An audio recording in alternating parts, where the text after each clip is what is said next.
The most popular kid on campus meets a beautiful journalist who makes him realize that maybe he's afraid to graduate.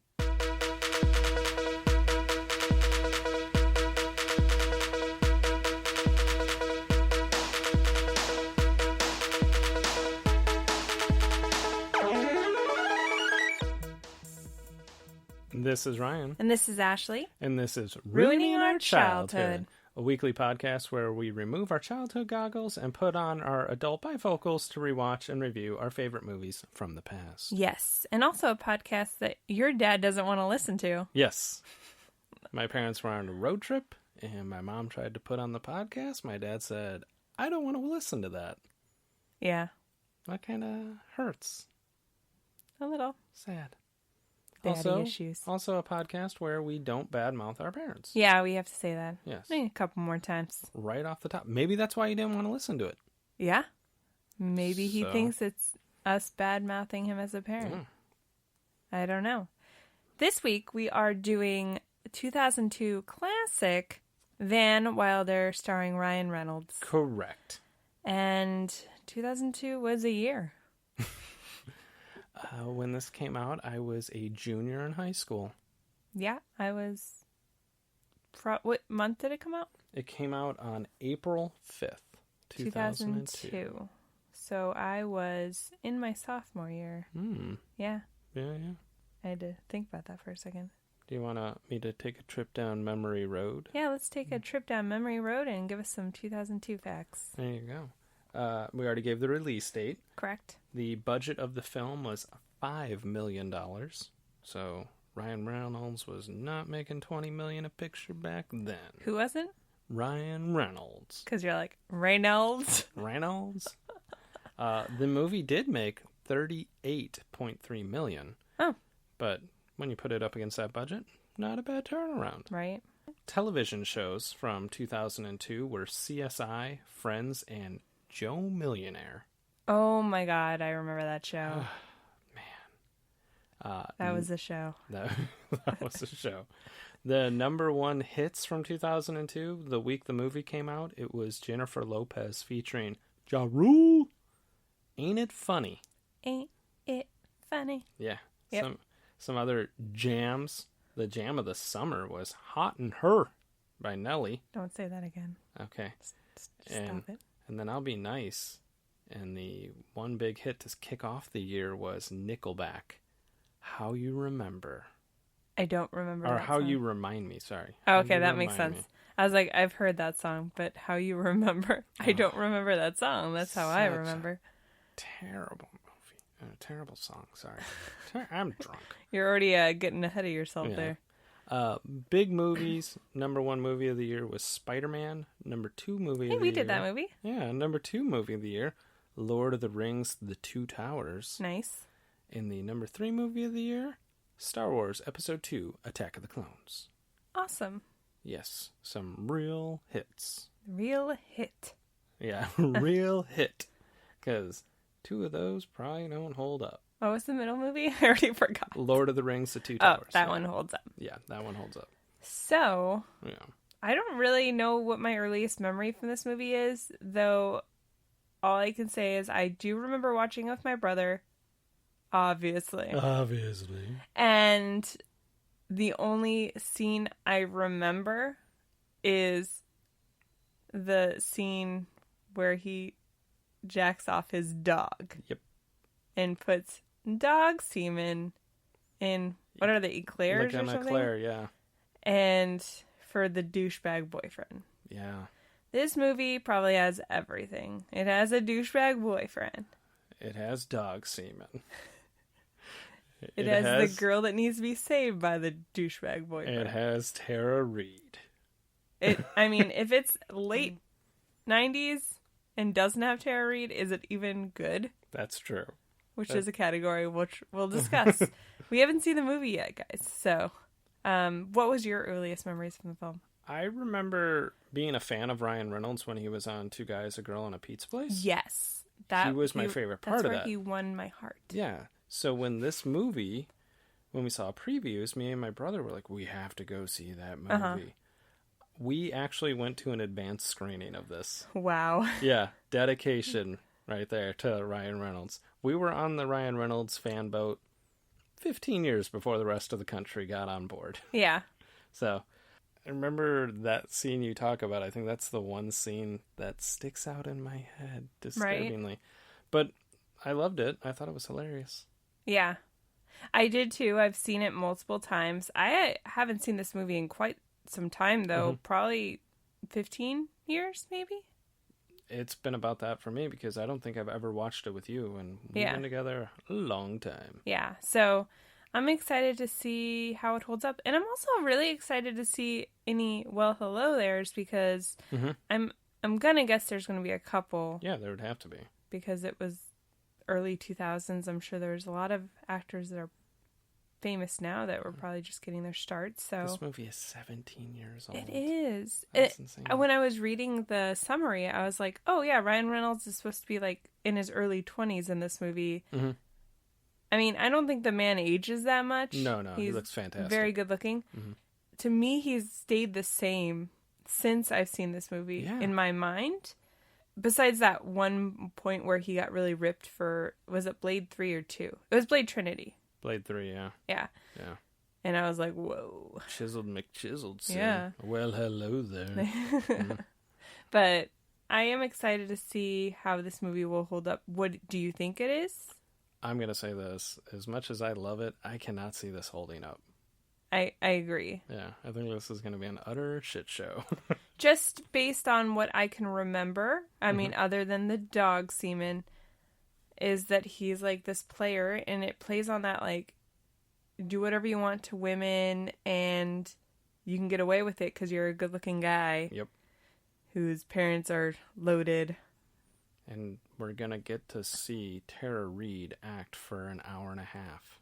She is the second lead in this movie, so it's going to be interesting. And I'm not going to be biased, guys. No, we're going to hit you with, this might be a train wreck. Who knows? She might be the best part of the movie for all we know. No, I'm sure it's going to be Ryan Reynolds. But the paint on the wall would be a better part of the movie than Tara Reid. Way to not show your bias, Ryan. Yeah. If you don't pick her, I'll be shocked. There's some dandies in this, I'm sure. Yeah, that's true. So, yeah, I guess. Can you stream it? Oh, yeah. Why? Every week, folks. I need to practice this.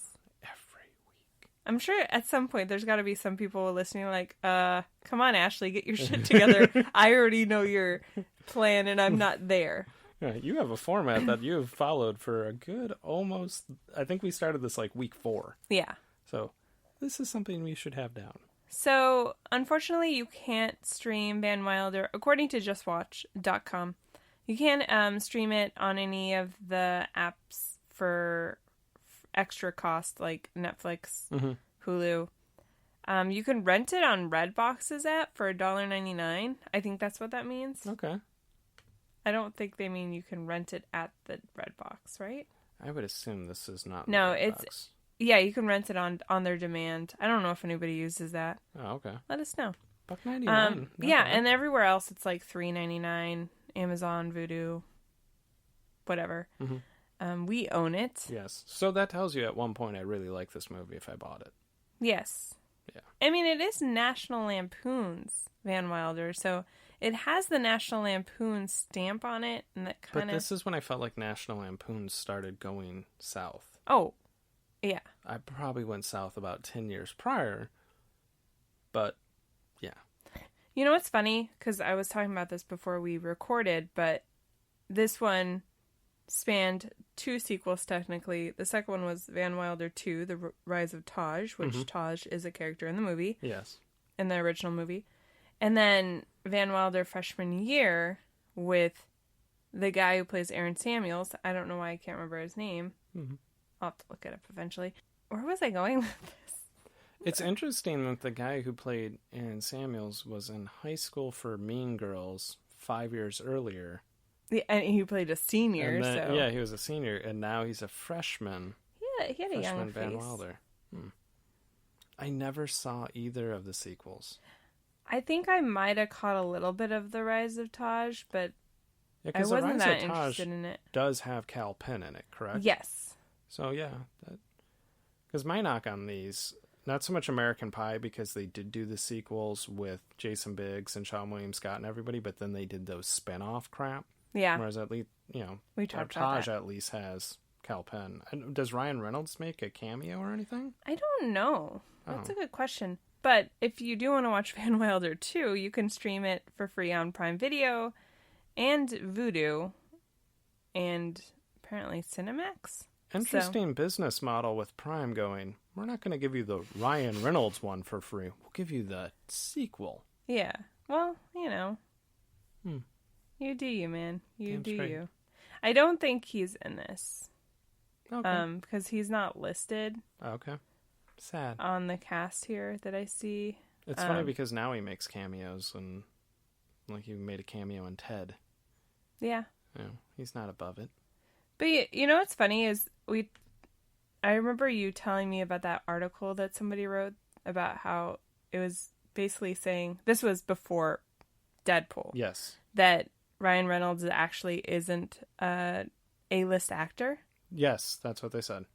And it kind of made sense because if you think about the movies prior to Deadpool, how many movies actually were successful that he was a leading role in? I don't think any of them. There was I think the only one I can think of that was sort of popular was The Proposal with Sandra Bullock. Exactly. He's not the lead. No, Sandra Bullock is. Yeah. I mean, she's Sandra Bullock. Yeah. But I thought that was interesting. But now I'm like, you can't say that because he's Deadpool. Because the big one they gave him was Green Lantern. Yes. And it crashed and burned. Right. And he's the first one to tell you, obviously, that was a pile of crap. So. Oh, very true.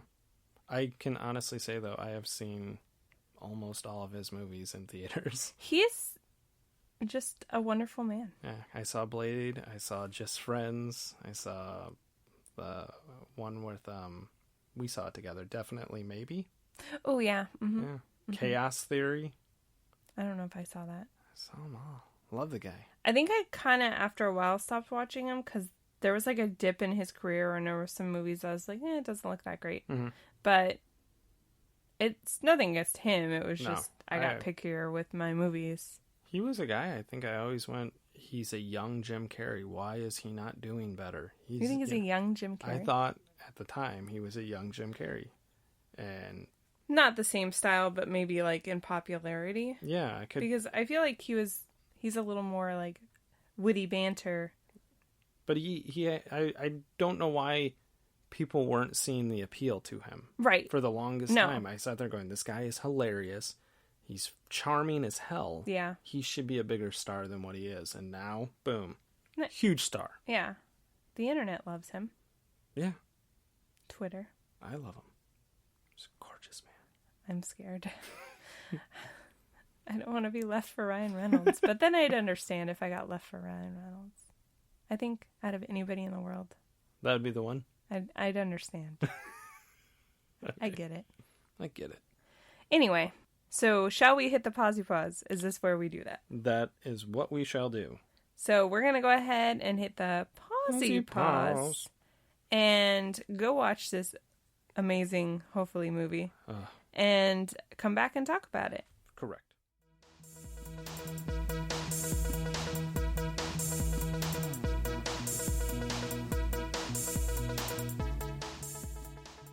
Okay, and we're back. We're going to go ahead and break down our movie with our categories, like we always do. Ashley hates that. And let's go buy some condoms from a vending machine that actually looks like an old cigarette vending machine. Yeah. Talk about some technology. What pieces of technology did you notice? I didn't really notice a whole lot, and I will say probably the first 20 minutes of the movie, I barely looked at the screen because I was typing so much. Mm-hmm. And then I was like, I need to stop typing so much, typing notes so much because I'm missing other parts of the movie. Yeah. So after 20 minutes, I stopped, and Rupert's already... He's out over here. He's coming down the hall to yell at us. Yeah. We already started off on a bad note, apparently.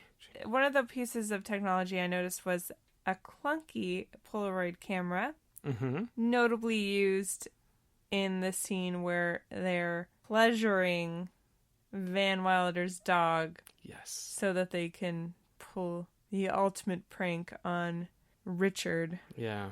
And Pre-med Dick. Yeah, and the fraternity that he is the president of, I guess? Yeah, he's the president of it. Yeah. And it was just a really clunky Polaroid camera. Whether you're using it to do dog porn, basically. Gross. What was yours? I noticed the usual technology that you see in movies that are 17 years old, which was like a boxy computer. Tara Reid's character Gwen uses a laptop that's probably about 2 inches thick. Yeah. So it was the usual stuff. Cordless phone, flip phone that somebody was using. It just, nothing over the top. Because also I didn't feel like the movie really depended on the technology. No, that definitely helps. He doesn't really use it. His assistant does. Yeah. Ironically, though, I did notice when one of the scenes, his assistant had like a day planner out in front of him and was planning out his day, which that's old technology in itself. I don't know that many people use a true handwritten day planner anymore. That's true. It's probably something not a lot of people have. They still make them. Yeah, because I go through this period where I'm like, I'm going to do that. And then I'll do it for like a week. And then I was like, why did I buy this? I would still use them in college. Yeah. And oh, for sure. Yeah. But that was how long ago, you know? Yeah. I finally weaned myself off of it. Yeah. The one scene I did notice towards the end when the school gathers to help save Van from expulsion. Spoiler alert. Yeah, spoiler alert. They bust out all the outdated technology. There were faxes. There were answering machines. There were these really clunky, huge corded phones. Yes. Yeah. Here's for this future podcast where people are going to go back and watch this movie and make fun of all of our technology. Let's just get it all out now. Here's a montage of it. Yeah. It was pretty amazing. I was pretty bummed that there were no DVD special features. The DVD just started playing kind of like now and then last week. Yeah. I'm a little bummed by that because I feel like if we're going to be watching it on DVD, that we should get some amazing 2002 trailers. Yeah, definitely. Did you have any soundtrack you wanted to point out? There was some good bands on it. I noticed a Jimmy World song. Yeah. Michelle Branch had a song. Sum 41. So some real good bands from the time. But then I liked, there's a scene where Van's really depressed. Right. And he's listening to Air Supply. And a girl comes in and she doesn't know who Air Supply is. And she goes, who's Air Supply? And he's like, how old are you? And I laughed because I'm like, this movie is 17 years old and he's offended because she doesn't know who Air Supply is. 17 years later, I would be just as offended. How do you not know who Air Supply is? They're delightful. They are. Yeah. That's a valid point. Yes. Yeah, I love the Michelle Branch song, which I want to talk about a little later because that whole scene was interesting. But I do agree. I know there was definitely Sum 41, which I feel like the soundtrack, they kind of took a cue from American Pie and was like, let's just put a bunch of pop punk in there. Yeah. And there was some even ones that I didn't recognize, but I'm like, this sounds like it could be a random, like, Simple Plan song or Newfound Glory, but it wasn't. Yeah. I don't know who it was. There was some bands on there, like, there was American Hi-Fi. Oh, okay. There was a Transmatic song. I wonder if they were kind of like a pop punk band. So yeah, there's here comes the craptastic pop punk. Yeah, not even the good pop punk. It was like D level pop punk. Yeah. Did you have anything else in this category? I did not. Okay, we'll move on to kids would call it a throwback. We call it the prime of our teens, which literally it is the prime of our teens. This 2002 movie. And where we talk about fashion choices, offensive jokes, and dated references. Fashion? Yes. First thing I noticed. Yes. Bucket hats. Yeah. Because my thing is, I distinctly remember in 1999, bucket hats were huge. Right. Because there was that band New Radicals, where that guy always wore a bucket hat. Yeah. That lasted like a summer. This movie was made in 2002. But people are still rocking Still rocking the damn bucket hat. It had to have been around 2001. Year before. Yeah. I noticed they're making a comeback, by the way. Yes. Because we were watching a football game 2 weekends ago. It was the Browns game. Mm-hmm. And all the people on the sidelines were wearing bucket hats. No, thank you. I don't know why. No, thank you. Take them back to 1999 and leave them there. Terrible. Build a time machine. Take all the bucket hats, along with the wiry chokers that are also coming back. And I'm sure there's some other things that we could just take back to 1999 and be like, here's some more.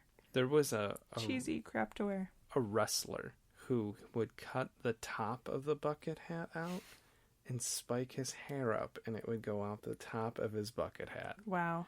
The ultimate terrible fashion choice. That reminds me of those fake, like, visor hats that have the Guy Fieri hair. We saw a guy at Fry's wearing one like a weekend ago.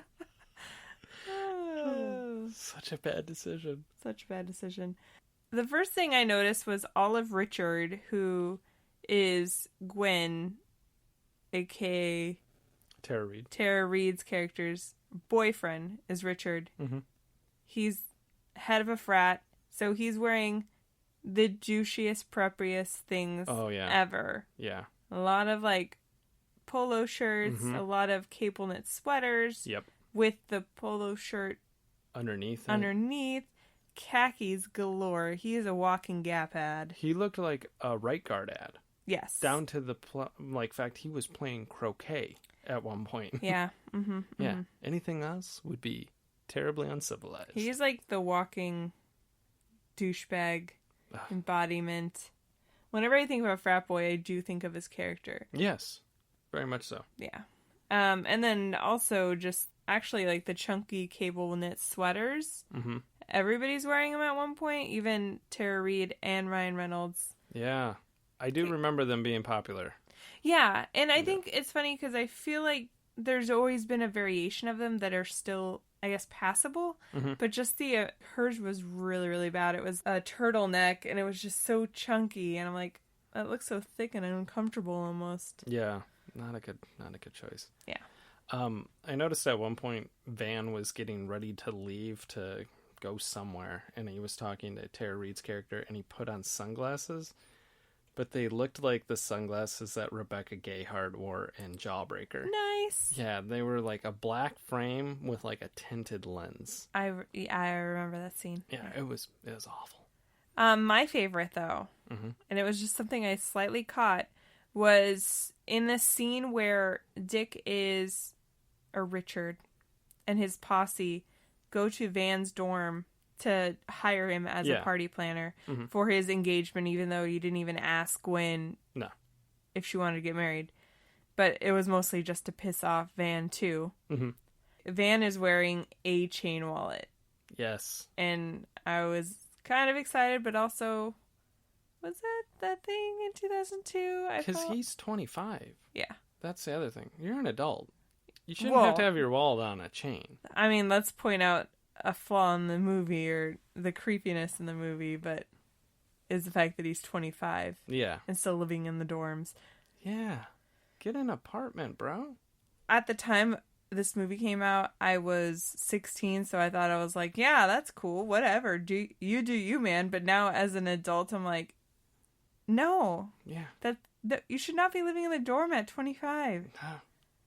People... I know that's the whole point of the movie, is that he can't move on, and he's scared to move on, but still. Yeah. Get a restraining order against him. And then everybody's like, yeah, this guy's cool. He's the coolest. He's the coolest. I mean, he was cool. He was cool. But any other fashion? The last one I had was Kal Penn's character, Taj.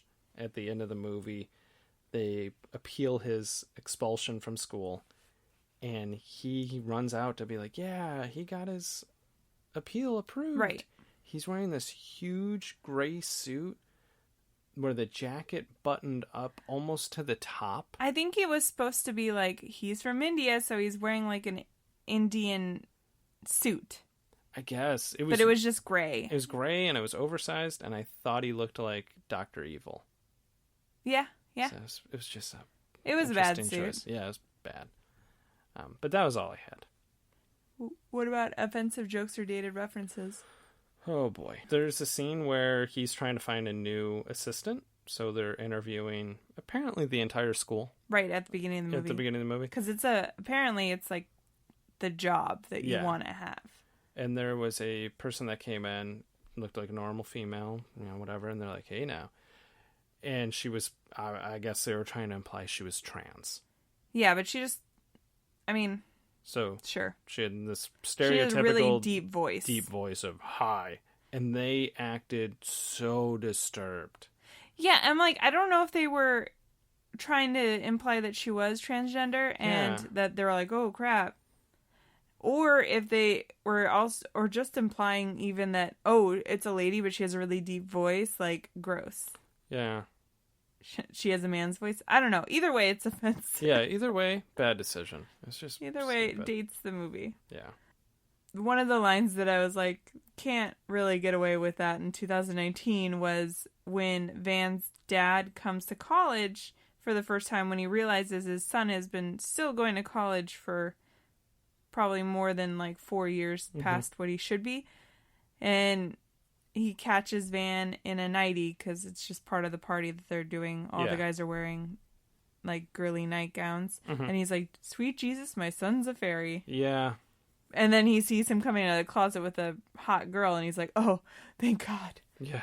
And it's just, you could not get away with that. It's just so much. Yeah. And then there's so much of implied like homosexuality between Richard and his like second in command or lackey.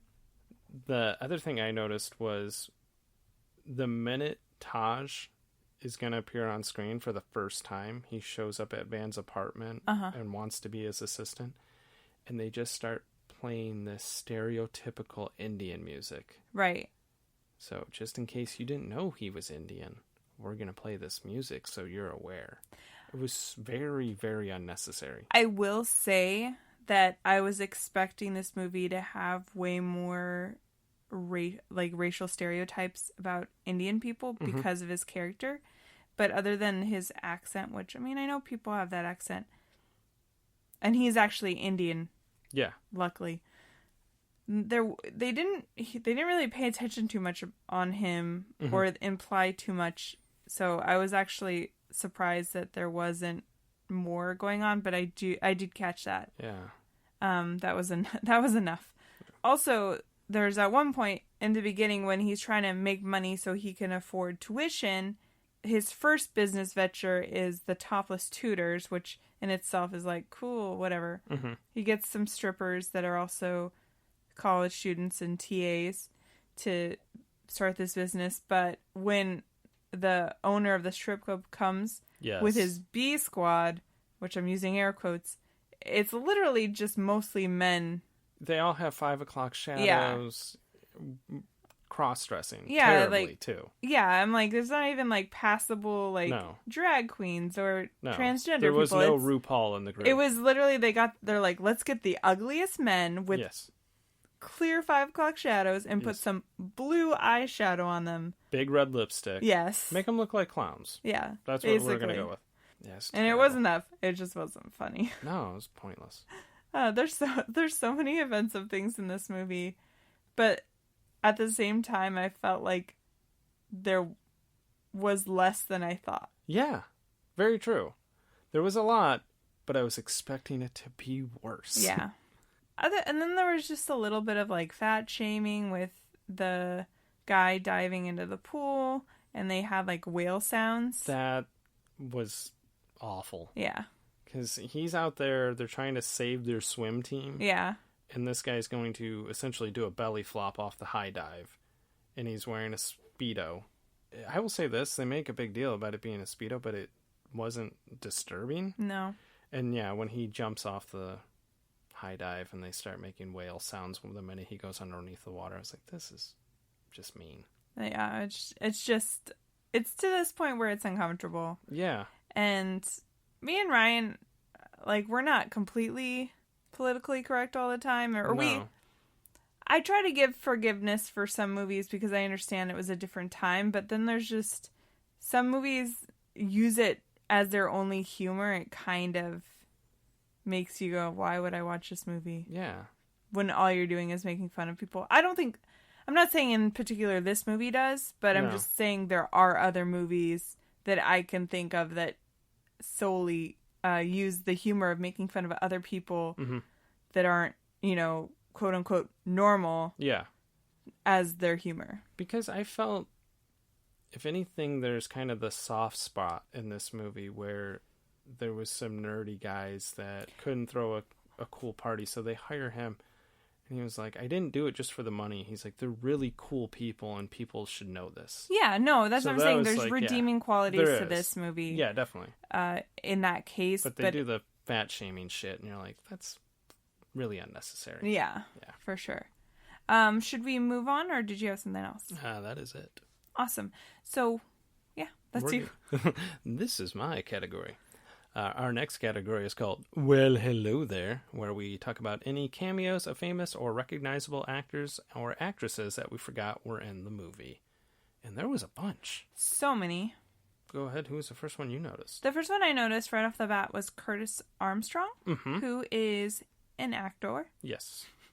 He was most notably in Revenge of the Nerds. He played Booger. Mm-hmm. And New Girl. Yeah, I played Jessica Day's boss. Yeah. Which we love New Girl. Yes. He's just a funny actor. Mm-hmm. He had a very small part. But he just played a campus cop, and I'm pretty sure that he was just named as campus cop. Yeah. He didn't even have a name. He didn't have a name, no. Who was yours? I noticed Paul Gleason, who played Professor McDougal. The big thing I knew Paul Gleason from is Breakfast Club. He plays the principal. Mm-hmm. So he essentially plays the same character. Essentially, but then he has a little more of a heart of gold. Yeah. Like he has a soft spot for Van Wilder, even though he gets mad at him. Because I would say in Breakfast Club, he's the villain to all these kids, whereas in this, he's really not even the villain to It's Van. Almost like a B plot. Yeah, it's more pre-med Dick is the villain. He has this like little war with Van on a parking spot that Van Wilder always parks his little golf cart. Yeah. Shermanator. Shermanator. If it has Tara Reid and a Shermanator, it's a good 90s, late 90s, early 2000s flick. Yeah. Chris Owens played Timmy. Yeah. He had a name? When I looked up on IMDb, it just said Suicidal Freshman. I think his name was Timmy. I think he referred to him as that. Well, apparently in the credits, they only name him as Suicidal Freshman. There was a slew of NBA players. I think at the time they all played on the Los Angeles Clippers, which kind of makes sense. It was Quentin Richardson, Michael Olowokandi, Darius Miles, and Lamar Odom. And probably Lamar Odom's easily the most famous out of all of them. Yeah, I mean, most relevant now. Yeah. Well, and he was hands down the best basketball player out of the group. Because I feel like Darius Miles was kind of a thing, right? Yeah. I mean, he was in Perfect Score. He's an ex-Cleveland Cavaliers superstar representing the land. He was terrible on the Cavs. Oh, I'm like, he doesn't even play anymore, right? No, he had a lot of knee issues and retired. Oh, that sucks. Yeah. No, all of them are not in the league. Quentin Richardson, if I'm correct, might still be married to Brandy. Oh. So, he's doing okay. Sure. So, yeah. My next one was Teck Holmes. Oh, love me some Teck Holmes. He's just a walking reminder of early 2000s. Yes. He was in Real World Hawaii. Which might be the best season of Real World. Okay.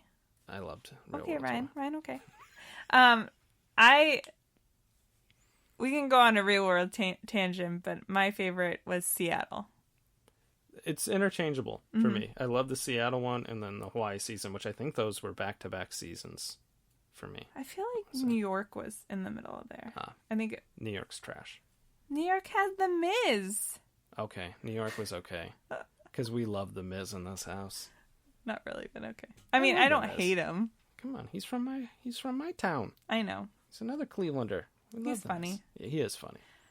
And I'm glad that he, I remember watching the New York episode. I was like, this guy's obsessed with wrestling. And he actually made it a thing. Yeah. So good for him, Main evented a WrestleMania. Yeah. Like, the guy's doing good. I noticed Sophia Bush. Yes. as Sally. I vaguely remembered that. Which I kind of... I don't know why. In hindsight, I'm like, maybe Sophia Bush should have been the main character, female, in this movie. Better actress. Much better actress. Eric Estrada. Yes. He was just a cameo, literal cameo, applied to be Van's assistant. Mm-hmm. And I think he was actually playing himself. I believe so. So. I like how he adjusts his hair, which I don't think Eric Estrada wears a toupee. Maybe but there was like a rumor that thing, and it was really funny. Maybe when he was on Chips, for anybody that doesn't know who Eric Estrada is, he was on Chips. Legendary Paunch, folks. Yeah. He always had magnificent hair. Yeah. So maybe there was like this little joke or rumor that he was wearing a wig or something. Oh, maybe. Because that guy's got a good head of hair for his day. He's 70. Yeah. Looks fantastic. I always thought he looked like my dad a little. No.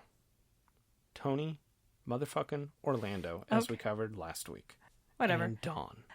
Tim Matheson from Animal House. Yeah. Love Tim played Matheson. Van's dad. He's also was more recently on Heart of Dixie. Oh. Yeah. Okay. I know you didn't watch that, but I did. We've talked about him multiple times. Pre-Med Dick was Daniel Cosgrove. I remember him being on Beverly Hills 90210 in the later seasons. Yeah, okay. And then he's also on the show You with Penn Badgley. Who did he play? He was the, remember that little kid that Penn Badgley kind of like? He was the dick neighbor. Yeah. That beat his, the Penn Badgley's neighbor. Yeah. Like boyfriend. Drunk boyfriend. If you guys haven't watched You, it's on Netflix. It's fantastic. It's slightly cheesy, but it's also amazing. It's so good. I love it. I can't wait for season 2. You know, and we've talked about adding a category at the end of this where we would talk about a movie that we were watching or a TV series that we were watching. True. So we've never started it. We'll eventually start it. But here's your first one. Go watch You. It's great. On Netflix. On Netflix. You can go binge it right now. Well, wait till the end of the episode, then go binge it. Yeah, come on. Don't stop us. Yeah. Who else? Tom Everett Scott. Yes. He was in La La Land. Yes. He was in a lot of stuff in the 90s and early 2000s. That Thing You Do. That Thing You Do. One of my favorite movies. Yes. That I don't own. I don't think you do. Yeah. No, it's a good one. I would literally put it at the top of my list of movies I will rewatch, but I don't own. Yeah, no. I'm going to hit you with one. I don't know how we keep glossing over this person because they're hands down probably the most famous person in this movie outside of Ryan Reynolds. Aaron Paul. Yes. 3-time Emmy Award winner Aaron Paul plays Wasted Guy. Yes. You know what movie he's in for sure? Who? I wanted to do it for the podcast. Whatever It Takes. Oh, I could watch that. I think he has a bigger part. He plays like Shane West's friend. Isn't Franco in that? Yeah. Oh, okay. I'm on board. Okay, we'll do that. I love me some next week. Did you ever see it? Yeah. Okay, I made you showed watch it to me. Yeah, right when we started dating. Okay. Cool. I love me some Franco. I might cut this out. This is just us having discussion. We're gonna put it out there next week, folks. But, okay. Yeah. All right. We'll do that. Anyway, whatever it takes next week. Whatever it takes. Simon Hedberg from Big Bang Theory. Yes. Played one of the nerdy guys from the Lambda fraternity. Yeah, he looked like a little baby. He looked like he was 12. Yeah. He's probably older, but he just has a baby face anyway. Mm-hmm. So that was it for me. The last one I had, Dion Richmond, who he played a lawyer who comes in. He's supposed to be like a Johnny Cochran type. He's been in a ton of stuff. He played young Eddie Murphy in Eddie Murphy Raw. Was in Scream 3. He was in The Cosby Show. He was in The Cosby Show, Sister Sister, Hanging with Mr. Cooper.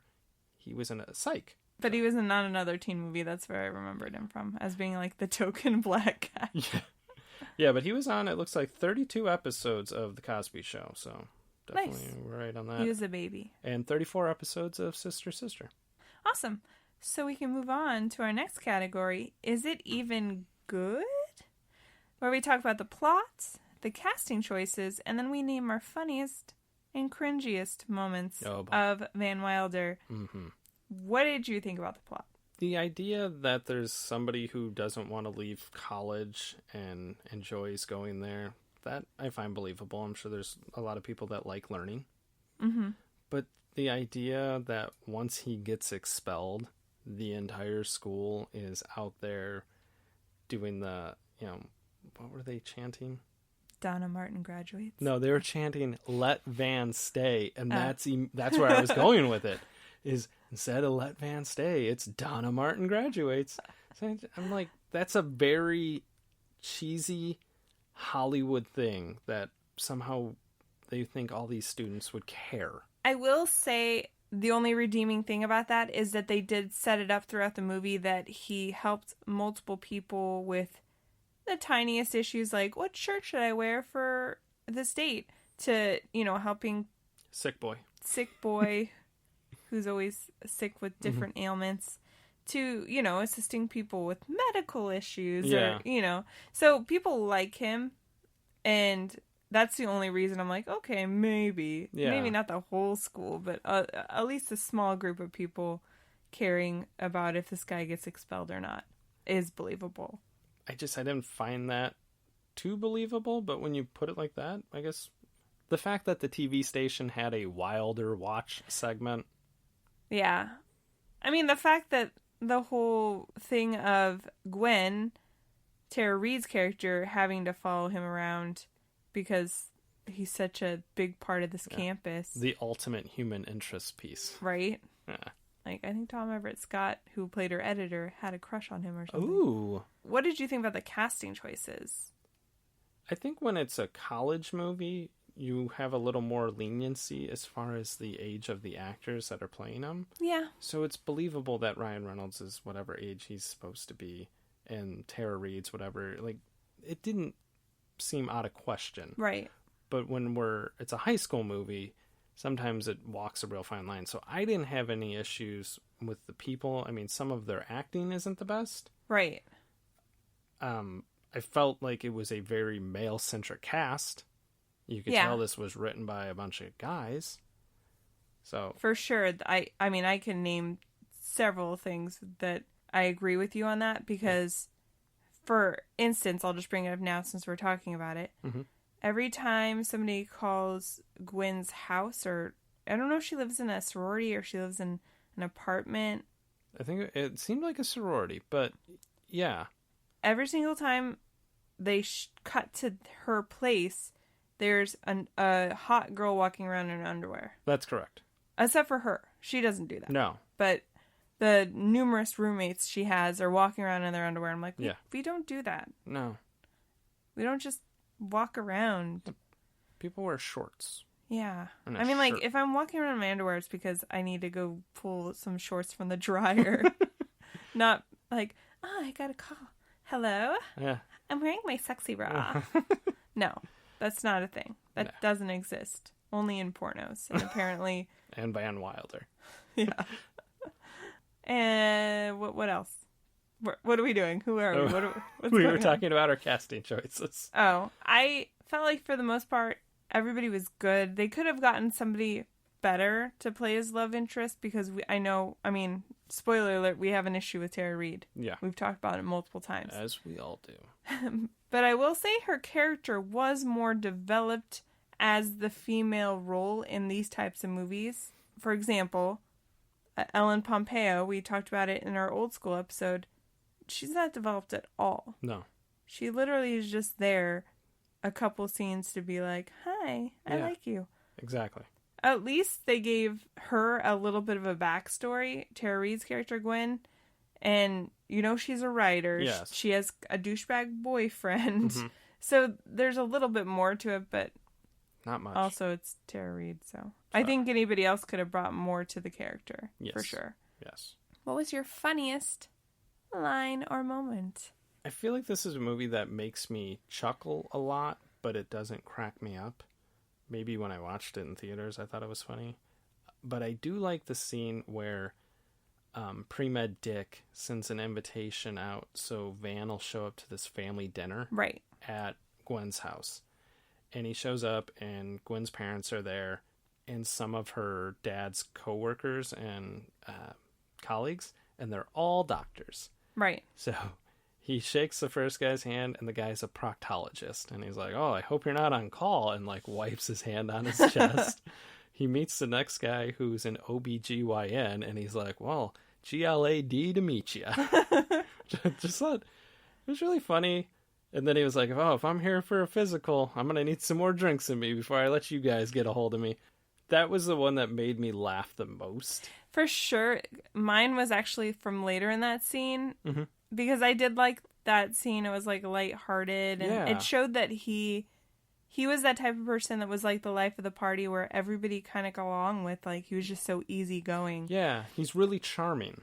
He's sitting down. It's like couple minutes later. He's sitting down talking to Tara Reid's parents, and Richard is trying to make him look bad. And he's like, Richard, you rascal, you never told me you were a dick. Because that's the name of their fraternity is DIC. I don't know what it's like, Delta. Iota Kappa. That probably makes sense. And then they walk away, him and Tara, or Gwen, mm-hmm. Richard and Tara walk away. And he's like, if he's here, who's running hell? I don't know why I thought that was so funny. Because I'm like, he is the worst. Yeah. And the way he said it, he was like, if he's here, who's running hell? It was cheesy but hilarious. Yeah. What was your cringiest line? There's a scene where our boy Pre-Med Dick is having intercourse with Gwen. Yeah. And he is describing everything that is happening with its proper medical term. Yes, for the dirty talk. Yes. His foreplay is gross. Doing that, so yeah. That was one of my choices, but I did have a backup. Mm-hmm. I just thought it was kind of just a gross, cheesy line. So there's a scene where they're at the roller rink, and Van's whole thing is to get Taj laid because Taj, in his interview, he said, I really want to have sex. Yeah. He said it way more descriptive, but whatever. And he's like, oh, there's a Naomi, which means I moan backwards. And I was like, gross. But then when he says it, he's trying to process and make sure it actually... yeah. He was like, yeah, it does. It does. Okay. So it wasn't like super cringy, but it was just like a little cheesy cringy. Yeah. But I definitely agree. The sex scene between Richard and Quinn was gross. Yes. Gross. Could you imagine? Ugh. Was there anything else? I think I might have had a couple of things. The only thing I had written down was we talked about it, the Let Van Stay down at Martin Graduates. Yes. I wanted to talk about that scene after the pool scene. The guy dives and there's whale noises. Van gets mad at Gwen because she confronts him about only being a few credits shy of graduating. Yeah. And he's angry. Mm-hmm. And the transition of them talking into the deep thinking scene because they got into a fight, they start playing the Michelle Branch song, the You Get Me, I think. Yeah. It's just so cheesy because they're like sitting on campus separately, just pondering life. Oh. And it was just bad. It's so cheesy. Yeah. I almost put that as my cringiest, but I thought the other ones needed more attention. Yeah. And that song, if you guys don't remember, is the song that was the Sorority Life theme song. Does anybody remember MTV Sorority Life? Yes. I didn't really... I think I watched the first season. It was on for a couple, I think. I think I turned it off the minute I heard that song. I like Michelle Branch, but that... Ew. Yeah. Yeah. No that bueno. Brings you back, though. Yeah. And everything around the dog's balls was really cheesy. Not really that funny anymore. No. It's gross. Doesn't hold up. I think that's the one thing we've said it before. As we've gotten older, our humor tolerance, or I wouldn't say tolerance, but what we think is funny is not always funny. Yeah. Years later. It's like gross out humor is not funny to me anymore. Right. It's just I think it's like a cheap ploy. Yeah. It's like a fart joke. Yeah. Cheap. It really is. Yeah. Should we move on to our final thoughts? Yes, we shall. We give out 2 awards here on Ruining Our Childhood every week. The first is a valedictorian to the Nicolas Cage Online School of Bad Acting. And who did you give it to? So I had a couple choices, and I went back and forth between 2 because of multiple reasons, and I'll probably talk about the second one, but ultimately I gave it to Jeannie, who is played by an actress named Emily Rutherford. Mm-hmm. For those who don't know who Jeannie is, she was the girl that was always hanging out at the Dick fraternity house. Yeah. She was over the top. Yeah. And she was just not a real person. Yeah. The way she was robotic. There was a scene towards the end when she's talking to Hutch, who is played by Teck Holmes. Mm-hmm. They're at that party where she's trying to sneak in some kids so that they get in trouble. Yeah. And she's doing this thing where she's, like, trying to seduce him, but she's so, like... I think they're trying to make it seem like she's not very good at social cues or whatever, but it just comes off as really overacting. Yeah. And cheesy. And every scene she was in, I was, like, rolling my eyes because she was annoying. Mm-hmm. I don't even really understand what her character did for the movie. Other than eventually Richard decides to have sex with her because he's mad at Tara Reid's character, and he's a douchebag. Yeah, and a final douchebag move. She was very pointless. They could have did without that character, and it's just, Who is yours? Can I guess? I think we both know who mine was. Ugh. Superstar actress Tara Reid. I just think she is so robotic with reading her lines. Right. I truly believe if you close your eyes when she's on screen and just listen to her talk, it sounds like she's reading her lines for the very first time. It's so bad. It is. I can definitely see why her career fizzled out. I know she had some drug use issues and stuff like that. But also, she just was not a good actress. I think she wasn't as bad in this as I remembered or wanted to think she was compared to other movies we've seen her in. But I also agree. And I think that she came up in a time where people just wanted a pretty face. Yeah. Especially for teen movies and movies set in this time period of life. It didn't really matter what your acting ability was, apparently, as long as you were hot. Yeah. And now, we've kind of gone through this renaissance of, no, we need to have people that can act. And obviously, Hollywood still is really obsessed with looks. But they're starting to branch out into maybe she doesn't have to look like a perfect model. Or not to say Tara Reid looks a perfect model, but she's pretty. Yeah. And she was the hot thing. She's tan, she's bleach blonde hair. I mean, she's Paris Hilton, basically. That's a good way to describe her. Yeah. And Paris Hilton's no longer relevant. Well, no, but I'm just saying, in the early 2000s, that's what was hot. Definitely. So, but I agree with you. Should we move on to our Thomas J. Hanks Award? Yes, we shall. Who is your pick? I gave it to superstar actor Ryan Reynolds. I did too. He truly carries the movie. Yes. He's very charming and funny. Like I said, I chuckle a lot at the lines he reads. He's funny. Right. And there's not much competition in this movie. No. There's a lot of little cameos, but Aaron Paul's in 2 scenes and maybe says 1 line. Yeah. And same thing, Shermanator. Your choices as far as acting is him, Taj, and superstar Daniel Cosgrove. Yeah. But I give it to him. Like I said, I always expected him to become really big after this movie because I thought he was super funny, and it just didn't happen for a few years. Yeah, I mean, but at least it happened. It did. But I agree with you. I literally wrote, this movie is not that great. Mm-hmm. Spoiler alert. No. But the only thing that really makes it watchable is him. Yeah. There's bad parts about his character, but I think there's a lot of redeeming things about his character as well. And he tries to help people, which makes him more likable. Yeah. And he's funny. Mm-hmm. He's got that Ryan Reynolds delivery. Yes. So it's what makes the movie is him. And Kal Penn he's a good actor. I like Kal Penn, but I just think his character was a little bit of a stereotype. Yes. But I understand for that time, kind of have to take what you can get.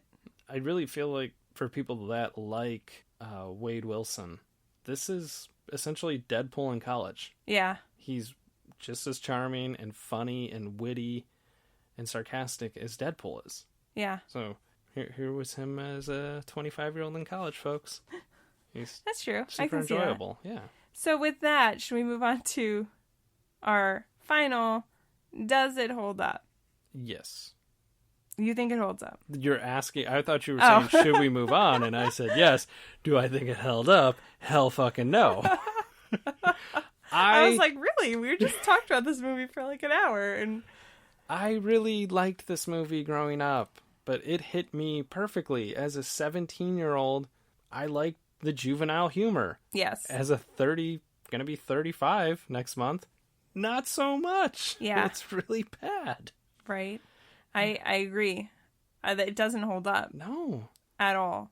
It's not even the times where it's offensive or where it just, a lot of the jokes fall flat. Yeah. And it's kind of almost cliche at this point where it's like this guy who doesn't want to move on with his life and he's just scamming on college chicks. And like I said, the only thing that's slight redeemable is it's Ryan Reynolds. Yes. And he's the main character. And if you really love Ryan Reynolds, then yeah, you're going to watch this movie because you get a lot of Ryan Reynolds screen time. Yeah. I'm going to say his name one more time. Ryan Reynolds. Yeah. I felt like I was saying that a lot. It's not a good movie. You can see why it has a very poor Rotten Tomatoes score. Right. Wasn't an American Pie success at the box office. It was a successful movie in the sense that it made money, but it fall, like you said, the jokes fall flat. It doesn't age particularly well. Right. It's kind of everything when you think of things that age poorly, this is it. Yeah. It ages extremely poorly. And it didn't help, like we mentioned, they picked a bunch of basketball players that aren't famous anymore. So that dates it. Yeah, there's then no they LeBron in this, folks. They have Teck in it, dates it. He's a walking dated reference. And Tara Reid. Another walking dated reference. So that sucks, but we just ruined our childhood. We did. We ruined it, folks. The end. We appreciate you guys making us part of your week and listening to our podcast. Of course. As we always ask, please leave us a review and subscribe on iTunes. Or Apple Podcasts. Yes, yeah, sorry. We need to update our sheet on Apple Podcast app. But if you're listening to us on another app, we appreciate you guys. If they have a rate and review, please throw us one in there. Yeah. Also, follow us on Instagram at Ruining Our Childhood and Facebook also at Ruining Our Childhood. And over on Twitter at ROC Movie Podcast. Movie Podcast. That is correct. And again, thank you so much for listening, guys. And I hope you have a great week. See you next week. Bye. Hey guys, we want to talk to you a little bit about the Podcoin app. Yes! The Podcoin app. It pays you to listen to Ruining Our Childhood, as well as your other favorite podcasts. You can use the Podcoin you earn to claim gift cards for some of your favorite stores. What? Starbucks? Check. Amazon? Correct. Target. Seriously, guys, this is pretty legit. Join the Podcoin app today on iPhone or Android, and I said join, but I meant download. You've got to download and it. Use code RUINING to get 300 Podcoin just for signing up. That's 300 Podcoin for using RUINING.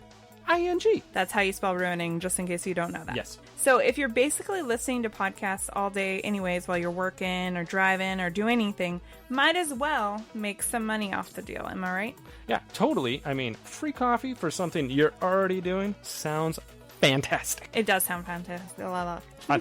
Take a shot. So go give the Podcoin app a try today. And also don't forget to listen to Ruining Our Childhood and make some money, guys. Okay. Bye.